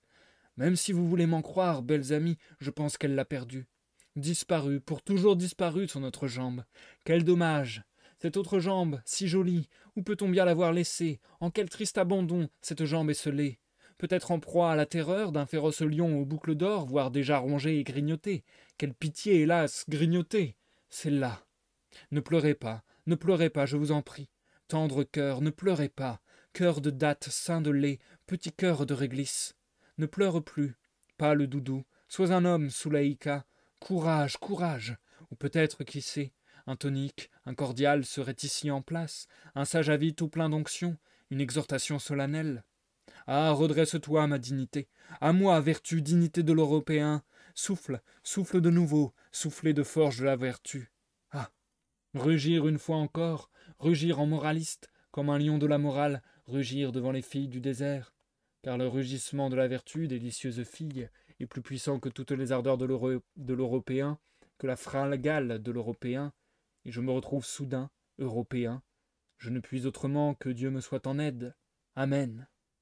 Le désert gagne, malheur à qui porte en soi des déserts. Le réveil. 1. À la fin du chant du voyageur ou de l'ombre, la caverne s'emplit d'un seul coup de bruit et de rire, et comme tous les hôtes assemblés parlaient à la fois, et que l'âne lui-même, ainsi encouragé, ne demeurait pas muet, Zarathustra ressentit quelque dépit et quelque ironie envers ses visiteurs, bien qu'il prît plaisir à leur gaieté, car il y voyait un signe de guérison. Il sortit donc furtivement pour aller parler à ses animaux. « Qu'est devenue leur détresse » dit-il, et déjà il se sentait remis de son léger mouvement d'humeur. « Chez moi, ils sont désappris de pousser des cris de détresse, à ce qu'il me semble. bien que malheureusement, il n'ait pas désappris de crier. Et Zarathustra se boucha les oreilles, car le « hi-ha » de l'âne se mêlait bizarrement à la clameur joyeuse de ces hommes supérieurs. « Ils sont gais, reprit-il, et qui sait, peut-être aux dépens de leur hôte, et si je leur ai appris à rire, ils n'ont pourtant pas appris à le faire de mon rire. Mais qu'importe, ce sont de vieilles gens, c'est leur façon de guérir, c'est leur façon de rire, mes oreilles ont déjà supporté pire sans s'en irriter. Ce jour est un jour de victoire. Le voici déjà qui cède, qui s'enfuit, l'esprit de pesanteur, mon vieil ennemi, mon ennemi juré. Comme il va bien finir, ce jour qui commença si mal, si pesamment. Et c'est finir qu'il veut. Déjà le soir approche, il arrive à cheval d'au-delà de la mer en bon cavalier. Comme il se balance sur sa selle de pourpre, le soir bienheureux qui rentre au gîte. Le ciel le regarde, lumineux, le monde gît là-bas dans les profondeurs. Ô mes singuliers hôtes, vous qui êtes venus à moi, certes, il vaut la peine de vivre auprès de moi. Ainsi parlait Zarathustra, et de nouveau les cris et les rires des hommes supérieurs retentirent, sortant de la caverne, et il se reprit à parler. Ils mordent, mon appât est efficace. Déjà leur ennemi, l'esprit de pesanteur, s'éloigne d'eux aussi. Déjà ils ont appris à rire d'eux-mêmes. Ai-je bien entendu? La nourriture que je destine aux forts, mes préceptes pleins de sève et de force, agissent sur eux. Et en vérité, je ne les ai pas nourris de légumes creux, mais de la viande qui convient aux guerriers, aux conquérants. J'ai éveillé en eux des appétits nouveaux. Des espoirs nouveaux s'éveillent dans leurs bras et dans leurs jambes, leur cœur se dilate. Ils trouvent des paroles nouvelles, bientôt leur âme respirera l'audace. Sans doute, n'est-ce pas la nourriture qui convient aux enfants, ni aux femmelettes langoureuses, vieilles ou jeunes? Il y a d'autres moyens de convaincre ces estomacs-là. Je ne suis ni leur médecin ni leur précepteur. Le dégoût disparaît chez ces hommes supérieurs, tant mieux, c'est mon triomphe. Dans mon domaine, ils sont en sécurité, toute fausse honte s'efface, ils s'épanchent librement. Ils épanchent leur cœur, ils ont de nouveau de bons moments, ils réapprennent à prendre du repos et à ruminer. Ils deviennent reconnaissants. C'est à mes yeux le meilleur des symptômes. Ils ont appris la reconnaissance. Bientôt ils imagineront des fêtes et dresseront des monuments à leur joie d'antan. Ce sont des convalescents. Ainsi Zarathustra se parlait joyeusement à lui-même, les yeux perdus au loin, mais ces animaux vinrent se blottir contre lui, respectant son bonheur et son silence. 2. Mais soudain les oreilles de Zarathustra furent épouvantées, car la caverne, jusqu'alors pleine de tumulte et de rire, s'emplit tout à coup d'un silence de mort. Mais ses narines captaient une vapeur odoriférante et un encens qui semblait provenir de la combustion de pommes de pin. Qu'arrive-t-il? Que font-ils? Se demanda-t-il en se rapprochant en tapinois de l'entrée, de façon à voir sans être vu de ses hôtes. Mais miracle sur miracle, que lui fallut-il alors avoir de ses yeux? Ils sont tous redevenus pieux, ils prient, ils sont fous, dit-il au comble de la surprise. Et en effet, tous ces hommes supérieurs, les deux rois, le pape en disponibilité, le méchant enchanteur, le mendiant volontaire, le voyageur ou l'ombre, le vieux prophète, le scrupuleux de l'esprit, l'homme hideux, tous étaient agenouillés comme des enfants ou de vieilles dévotes, et adoraient l'âne. Et justement, l'homme hideux commençait à gargouiller et à s'ébrouer comme si des choses ineffables cherchaient à jaillir de lui. Mais quand il parvint à articuler quelques paroles, voici c'était une étrange et pieuse litanie à la louange de l'âne, adoré et encensé, et voici cette litanie. Amen. Louange, honneur, sagesse, reconnaissance, gloire et force à notre Dieu, d'éternité en éternité. Et l'âne de répondre « Hi-han ! Il porte nos fardeaux, il a pris la forme d'un serviteur, il est humble de cœur et ne dit jamais non, et qui aime bien son Dieu le châtie bien. » Et l'âne de répondre « Hi-han ! Il ne parle pas, sauf pour approuver toujours le monde qu'il a créé. C'est sa façon de louer sa création. S'il ne parle pas, c'est par finesse. Aussi a-t-il rarement tort. » Et l'âne de répondre « Hi-han ! Il passe inaperçu dans le monde. Grise est la couleur favorite dont il revêt sa vertu. S'il a de l'esprit, il le cache, mais tout le monde croit à ses longues oreilles. » Et l'âne de répondre « Hi-han ! Que de sagesse cachée dans ses longues oreilles et dans cette décision de dire toujours oui et jamais non. N'a-t-il pas créé le monde à son image, bête au possible? » Et l'âne de répondre « Hi-han ! Que tu suives des chemins droits ou tortueux, peu t'importe ce qui nous semble droit ou tortueux à nous autres hommes. Ta candeur est de ne pas savoir ce qu'est la candeur. » Et l'âne de répondre « Hi-han ! Voici, tu ne repousses personne, ni mendiant ni roi, tu laisses venir à toi les petits-enfants, et quand les méchants garnements te font des avances, tu réponds simplement « Hi-han !» et l'âne de répondre « Hi-han !» Tu aimes les ânesses et les figues fraîches, tu ne dédaignes pas la bonne chair. Un chardon te ravigote quand tu as faim, il y a là-dedans une sagesse divine. Et l'âne de répondre « Hi-han !» La fête de l'âne. 1. À ce passage de la litanie, Zarathustra ne put plus se contenir. Il se mit à crier lui aussi « Hi-han !» plus fort que l'âne, et fit irruption au milieu de ses hôtes affolés. « Mais que faites-vous là, fils d'homme » s'écria-t-il en relevant brusquement les dévots prosternés sur le sol. « Malheur à vous si un autre que Zarathustra vous voyez. Avec votre nouvelle religion, tout le monde vous prendrait pour les pires des blasphémateurs ou les plus absurdes des vieilles bonnes femmes. Et toi, vieux pape, comment peux-tu t'accommoder d'adorer un âne et de le prendre pour ton Dieu ?»« Oh, Zarathustra, répondit le pape, pardonne-moi, mais en fait de Dieu, j'en sais encore plus long que toi, et il n'y a rien là que de légitime. Plutôt adorer Dieu sous cette forme que de ne l'adorer sous aucune. Songe à cette maxime, mon noble ami, et tu devineras vite qu'elle implique de la sagesse. Celui qui a dit Dieu est esprit est celui qui a fait le plus grand pas, le plus grand bond vers l'incroyance. Il n'est pas aisé de réparer le mal que cette parole a fait sur terre. Mon vieux cœur saute et bondit à l'idée qu'il existe encore sur terre quelque chose qu'on puisse adorer. Pardonne à ce vieux cœur de pape plein de dévotion. Et toi, dit Zarathustra, au voyageur et à l'ombre, tu te crois un libre esprit, et tu te livres ici à des pratiques idolâtres et à ces simagrées de prêtres? En vérité, tu te conduis plus mal ici qu'avec tes mauvaises filles à la peau bronzée, mauvais néophyte que tu es. C'est assez malheureux, répondit le voyageur et l'ombre. Tu as raison. Mais que puis-je y faire? Le vieux Dieu est ressuscité au Zarathustra. Tu auras beau dire. C'est le plus hideux des hommes qui en est cause, c'est lui qui l'a réveillé. Et il a beau dire qu'il l'a tué jadis, en matière de Dieu la mort n'est jamais qu'un préjugé. Et toi, dit Zarathustra, vieil enchanteur sinistre, qu'as-tu fait? Qui pourra encore te faire confiance en ces temps de pensée affranchis, si toi, tu te mets à croire à ces âneries divines? Tu as fait une sottise. Comment as-tu pu, malin comme tu l'es, faire pareille sottise? Oh, Zarathustra, répondit le rusé enchanteur, tu as raison, c'était une sottise, et il m'en a assez coûté de la faire. Et toi surtout, dit Zarathustra au scrupuleux de l'esprit, réfléchis un peu, en portant le doigt le long de ton nez.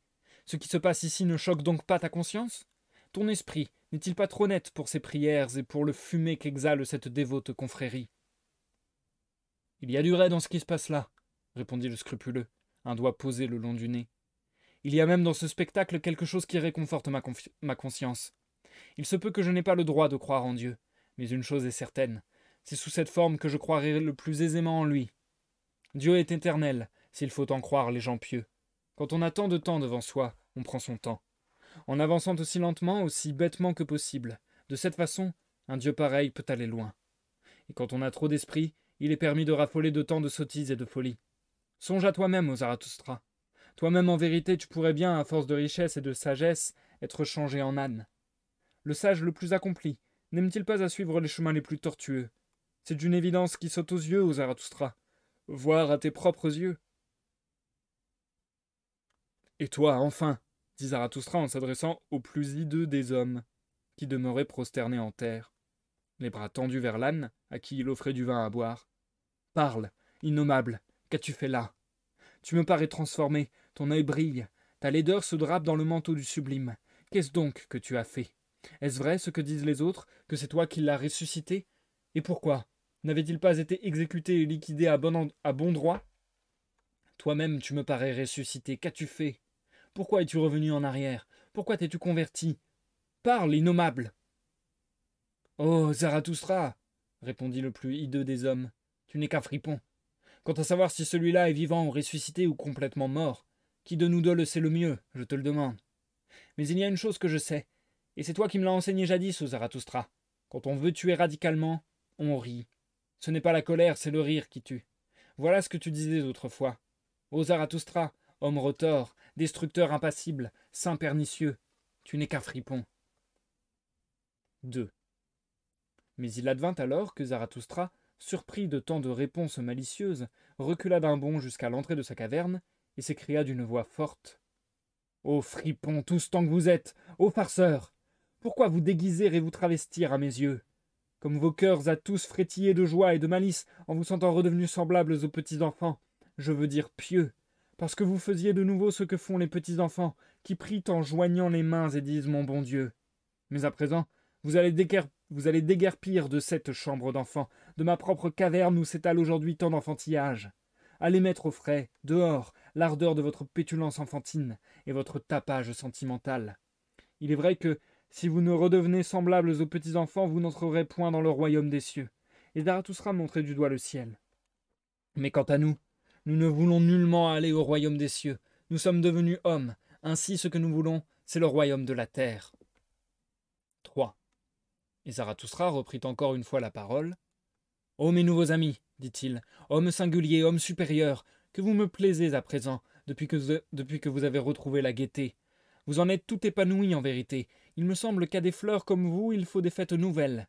Une petite absurdité courageuse, une manière de culte et de fête de l'âne, et quelques vieux fous joyeux comme Zarathustra, et un bon coup de vent pour balayer vos âmes. N'oubliez pas cette nuit, ni cette fête de l'âne, homme supérieur. Vous l'avez inventée chez moi, j'y vois un heureux présage. Des inventions pareilles, ce sont des inventions de convalescents.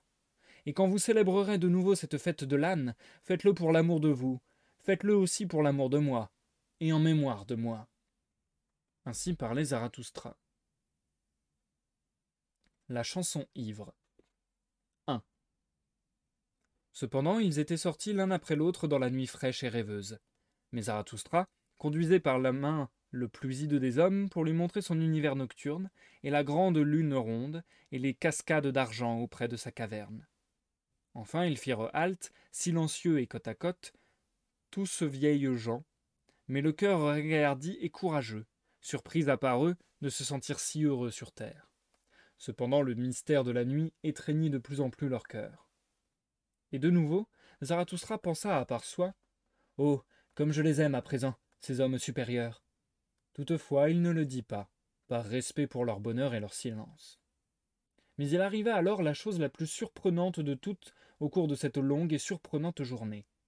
Le plus hideux des hommes recommença pour la dernière fois à gargouiller et à s'ébrouer, et quand il fut arrivé à parler, une question jaillit, ronde et pure, de sa bouche, une bonne, une profonde et claire question qui émut le cœur de tous ceux qui l'entendirent.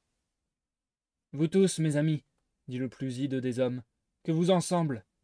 À cause de cette unique journée, je suis, moi, pour la première fois content d'avoir vécu cette longue vie. Et ce n'est pas encore assez dire. Il vaut la peine d'avoir vécu sur cette terre.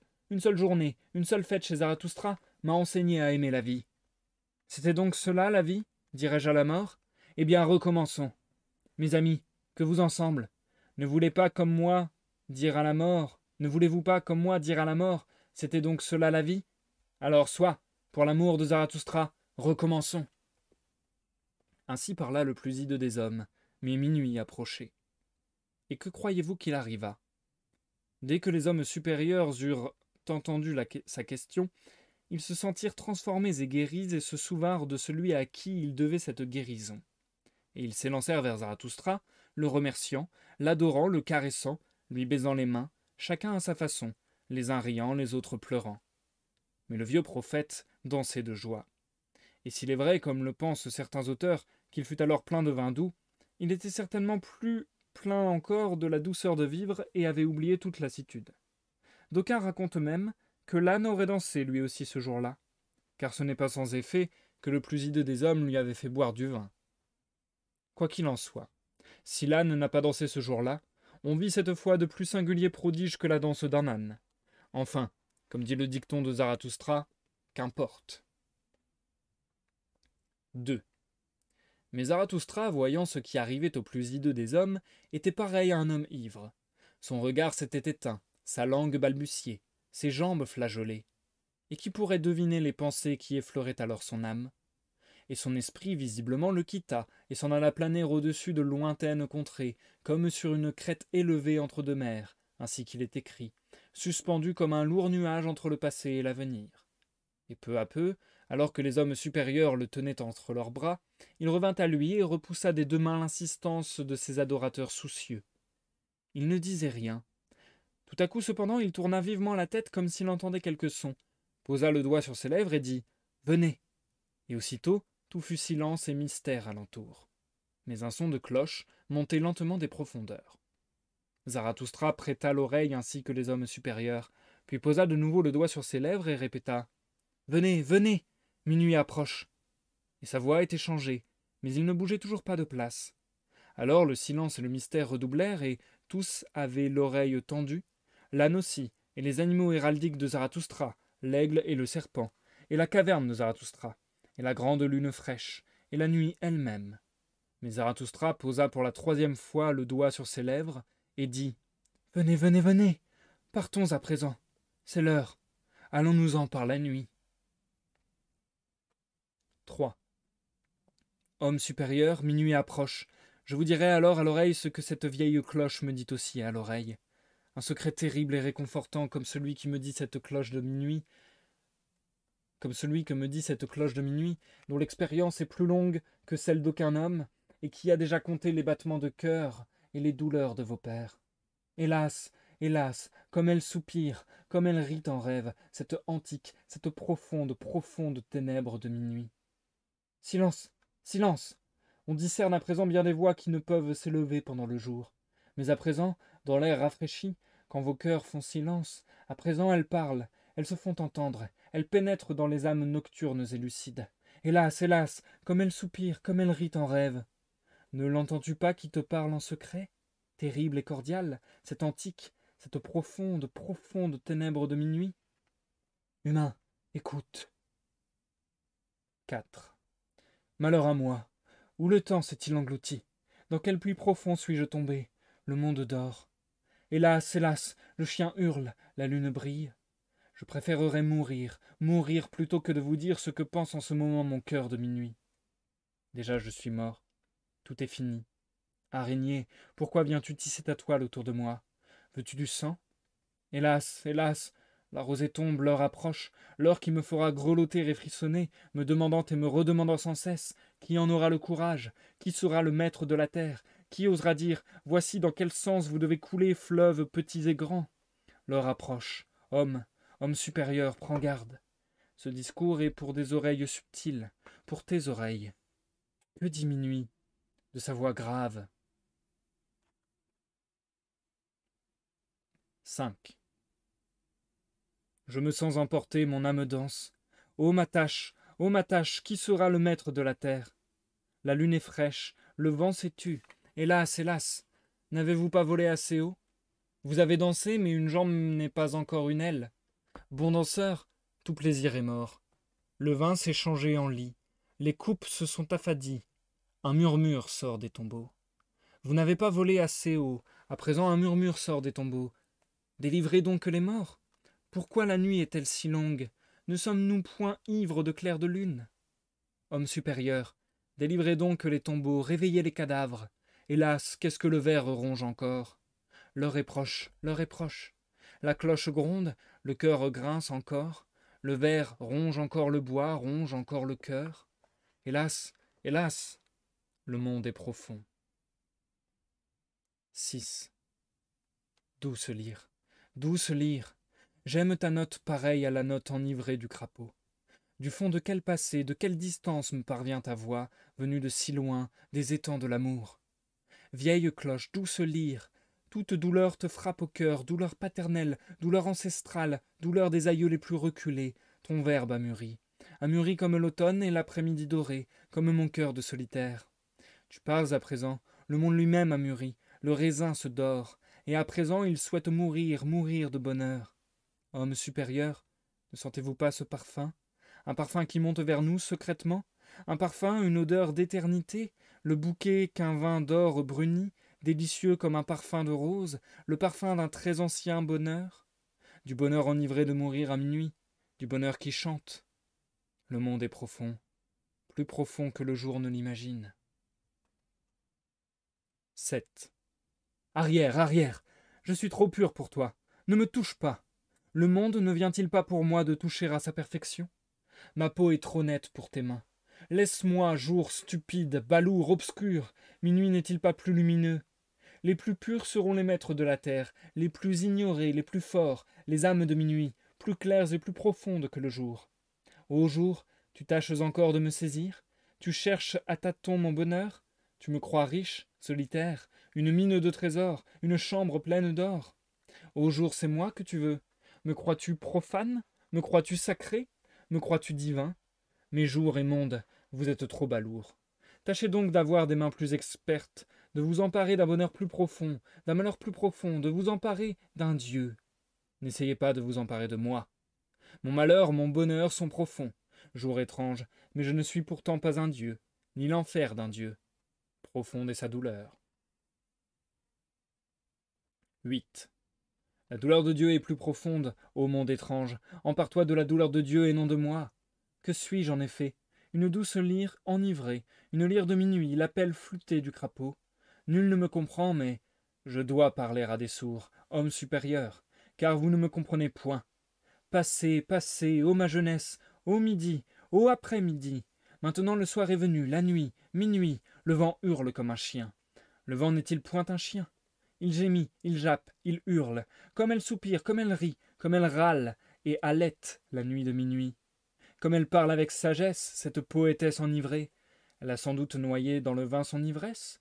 Elle est devenue extralucide, elle rumine. Antique et profonde ténèbres de minuit, elle rumine son mal en rêve et plus encore son plaisir. Car le plaisir, si déjà le mal est profond, le plaisir est plus profond que la souffrance du cœur. 9.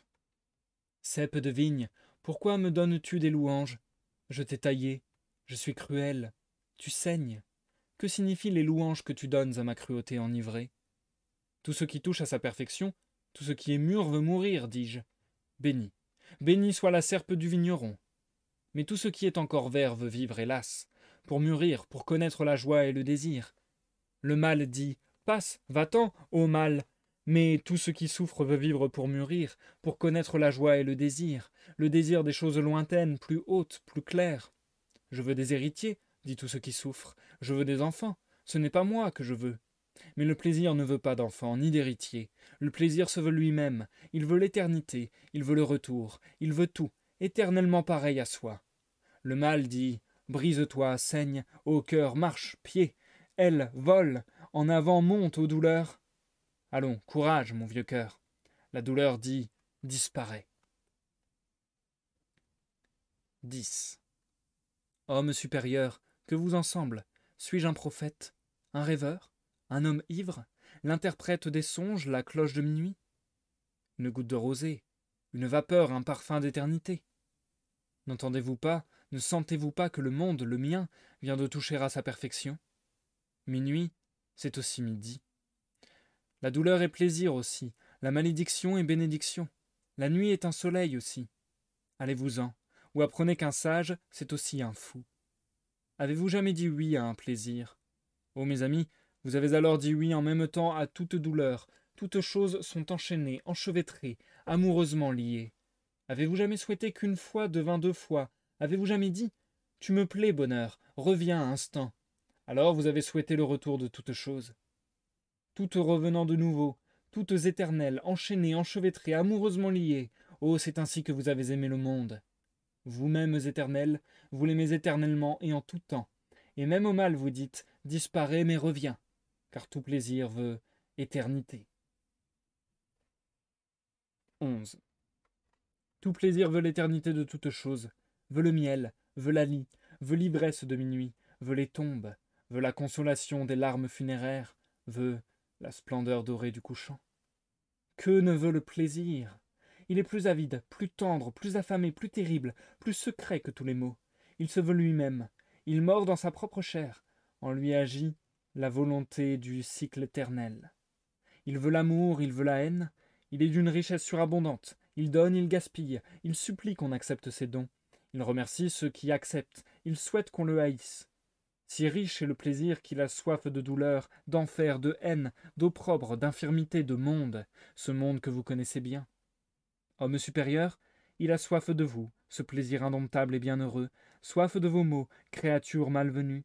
Tout plaisir éternel a soif d'être malvenu, car tout plaisir se veut lui-même, il veut donc aussi l'affliction. Ô bonheur, ô douleur, brise-toi, ô cœur. Sachez-le, homme supérieur, tout plaisir veut éternité. Plaisir veut éternité de toutes choses, Veux-tu une profonde, profonde éternité? 12. Et maintenant, avez-vous appris mon chant? Avez-vous deviné ce qu'il veut dire? Allons, courage! Homme supérieur, chantez à présent mon refrain. Chantez-moi le chant dont le titre est, encore une fois, et dont le sens est, pour toute l'éternité. Chantez, homme supérieur, le refrain de Zarathustra. Humain, écoute, que diminue de sa voix grave? J'étais plongé dans le sommeil, j'émergeais d'un rêve profond. Le plaisir est profond, profond, plus que le jour ne l'imagine. Profonde est sa douleur, plaisir plus profond encore que souffrance du cœur. La douleur dit disparaît, mais tout plaisir veut éternité, veut une profonde, profonde éternité.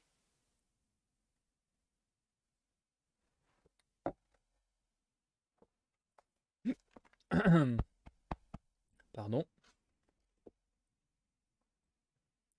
Le cygne. Mais au lendemain de cette nuit, Zarathustra sauta à bas de sa couche, ceignit ses reins et sortit de sa caverne, ardent et fort comme le soleil matinal qui se dégage des montagnes sombres.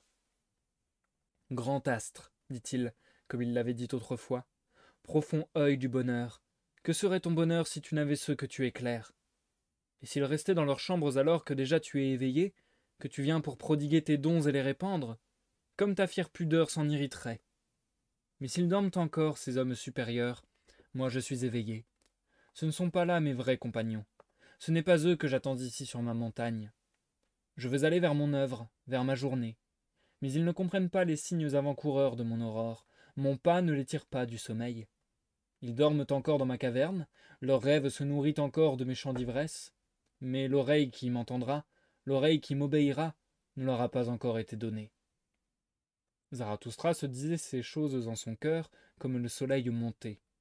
Mais il leva les yeux d'un air interrogateur, car il entendait au-dessus de lui le cri perçant de son aigle. « Allons, dit-il, voilà qui me plaît et me convient. Mes animaux sont éveillés parce que je suis éveillé. Mon aigle est éveillé et adore comme moi le soleil. De ces serres d'aigle, il cherche à s'emparer du jour nouveau. Oui, vous êtes miens, mes animaux. Je vous aime, mais je n'ai pas encore trouvé les hommes qui seraient miens. » Ainsi parlait Zarathustra, mais il arriva qu'il fut soudain environné comme d'un vol et d'un essaim d'oiseaux innombrables, et le battement de toutes ses ailes et le fourmillement autour de sa tête étaient si intenses qu'il ferma les yeux. Et en vérité, il fut comme enveloppé d'une nuée de flèches qui s'abattent sur un nouvel ennemi. Mais c'était une nuée de tendresse qui s'abattait sur un nouvel ami. Que m'arrive-t-il? Pensa Zarathustra en son cœur, tout surpris, et lentement il alla s'asseoir sur une grosse pierre à l'entrée de sa caverne. Mais comme il étendait les mains autour de lui, au-dessus de lui et au-dessous de lui pour écarter les tendres oiseaux, voici qu'il lui advint une chose plus surprenante encore. Sa main s'enfonça à l'improviste dans une toison épaisse et chaude, tandis qu'un rugissement résonnait devant lui, un long et doux rugissement de lion. « Le cygne est proche, » dit Zarathustra, bouleversé. Quand il vit plus clair devant lui, il vit un fauve puissant couché à ses pieds, frottant sa tête contre ses genoux, si plein d'amour qu'il ne voulait plus le quitter, comme un chien qui retrouve son ancien maître. Mais les colombes, dans leur tendresse, n'étaient pas moins démonstratives que le lion, et chaque fois qu'une colombe effleurait le mufle du lion, il secouait la tête d'un air surpris et riait. À tout cela, Zarathustra ne répondit qu'un mot. « Mes enfants approchent !» Après quoi il resta muet. Mais il avait le cœur allégé, et de ses yeux les pleurs tombaient goutte à goutte, inondant ses mains. Et sans plus donner attention à rien, il demeurait assis, immobile, sans même se défendre contre les animaux.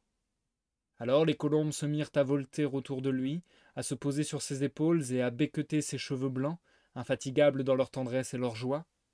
Mais le puissant lion léchait les larmes qui tombaient sur les mains de Zarathustra, rugissant et grondant timidement. Ainsi se comportaient ces animaux. Tout cela dura un temps long ou court, car à vrai dire, pour de telles choses il n'y a plus de temps sur la terre. Mais sur ces entrefaites, les hommes supérieurs s'étaient éveillés dans la caverne de Zarathustra et s'ordonnèrent en cortège pour lui offrir la salutation matinale. Car ils s'étaient aperçus au réveil qu'il n'était plus auprès d'eux. Mais comme ils arrivaient à l'entrée de la caverne, précédés du bruit de leurs pas, le lion eut un sursaut puissant, se détourna brusquement de Zarathustra et s'élança vers la caverne avec un féroce rugissement.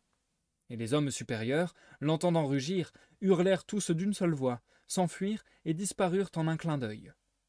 Mais Zarathustra lui-même, étourdi et abasourdi, se leva de son siège, promena le regard autour de soi, demeura stupéfait, interrogea son cœur, reprit ses esprits, et se trouva seul. « Qu'ai-je donc entendu » dit-il enfin lentement. « Que m'est-il arrivé tout à l'heure » Et déjà le souvenir lui revenait, et il comprit d'un seul coup tout ce qui s'était passé du soir à l'aube.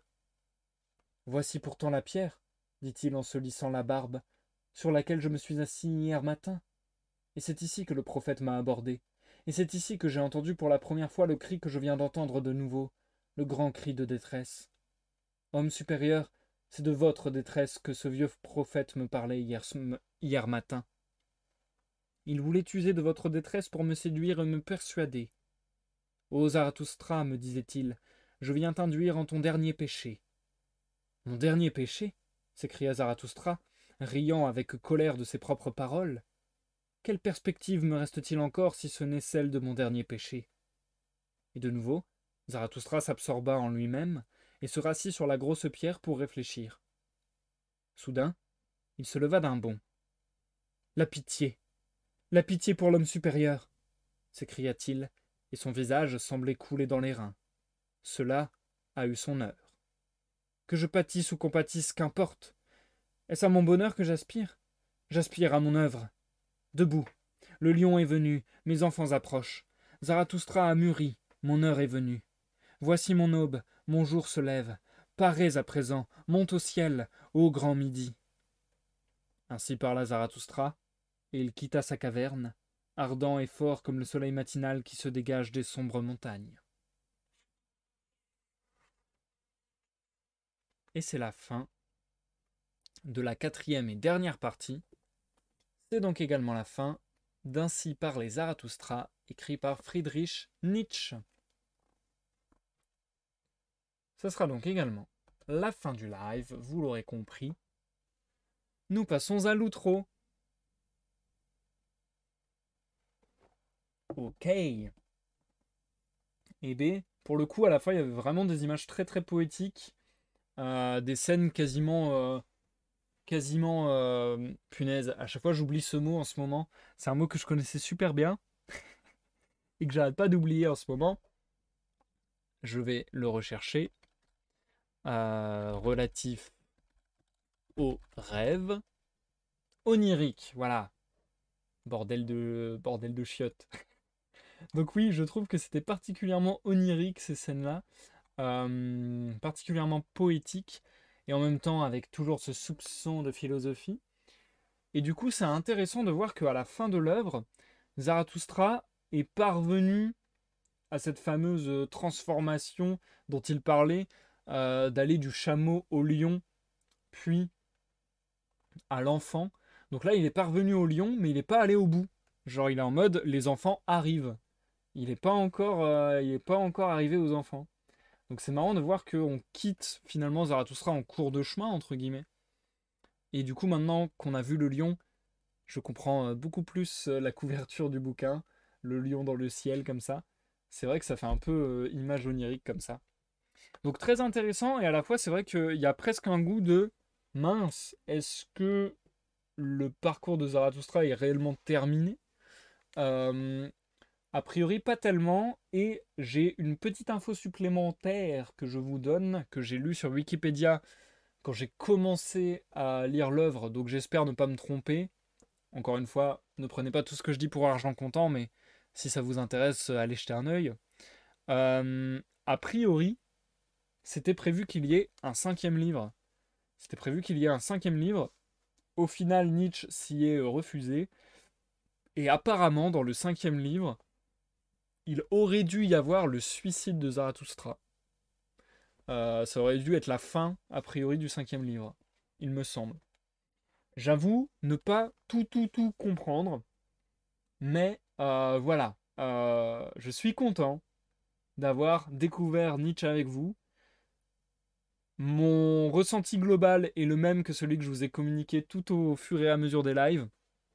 Étant de la philosophie mêlée à de la poésie, je trouve ça assez dur d'accès. Et puis, poésie comme philosophie, je trouve que pour le coup, on est sur quelque chose de tellement dense.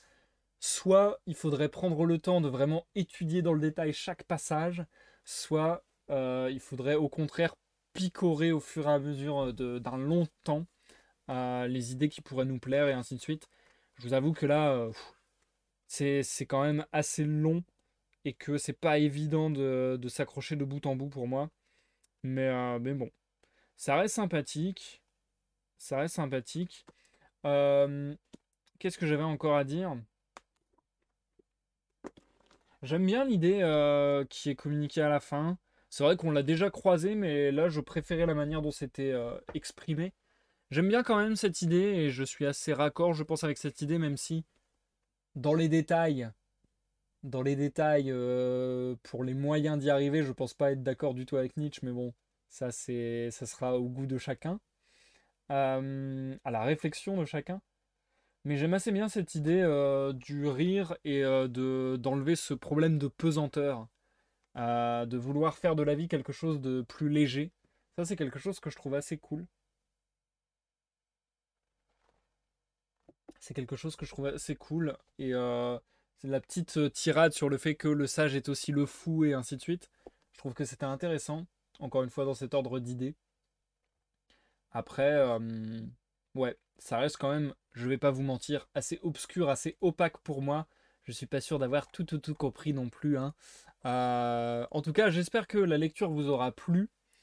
Ça aura au moins été, on va dire, un point d'entrée, un premier pied dans le bassin de ce que peut être la philosophie de Nietzsche. Je m'attendais pas forcément à voir ce genre de choses d'ailleurs, à vrai dire. Parce que moi, Nietzsche, je le reliais dans mon esprit à, au plaisir et à, je vous avais dit ça, au plaisir et à tout, et au nihilisme. Et en fait, là, le nihilisme, ouais, si, si, en un sens, mais je trouve ça pas aussi clair que ce à quoi je m'attendais. Enfin, je sais pas. Je sais pas du tout. C'est bizarre. C'est bizarre. Je m'attendais à quelque chose peut-être de plus dépressif. Donc là, au contraire, c'est plutôt, ça se veut plutôt solaire, j'ai l'impression. J'ai l'impression. Donc je suis assez étonné quand même, mais je suis très heureux encore une fois d'avoir découvert Nietzsche en votre compagnie. Ça aura été un premier pas vers ce philosophe. N'hésitez pas à laisser un like ou un dislike si vous regardez en rediffusion sur YouTube, selon votre appréciation de la vidéo. N'hésitez pas à laisser un commentaire, n'hésitez pas à vous abonner.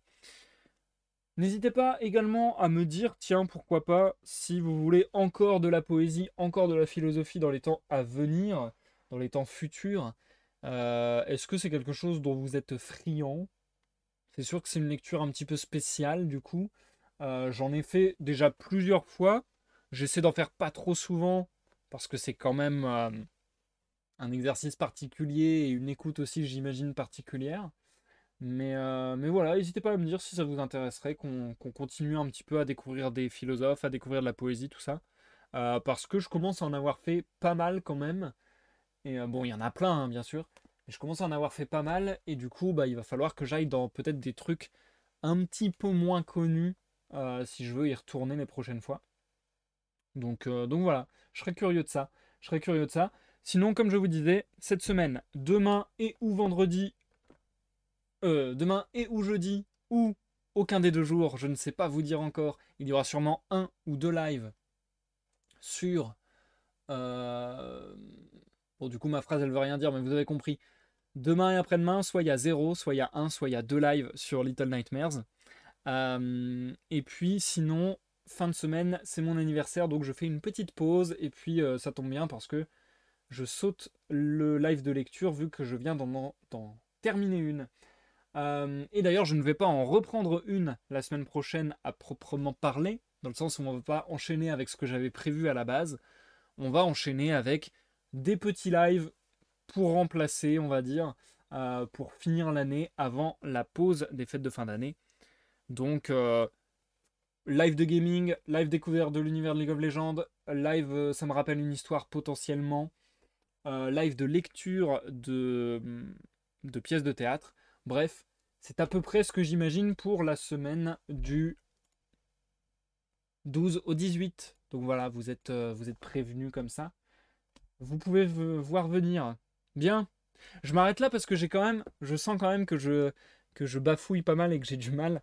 Donc autant pas faire durer davantage. Merci à tous ceux qui ont suivi. Merci d'être passé, Lilith. Et puis encore merci à Celle Bleue pour le follow. Je vous souhaite à tous une bonne soirée, une bonne nuit.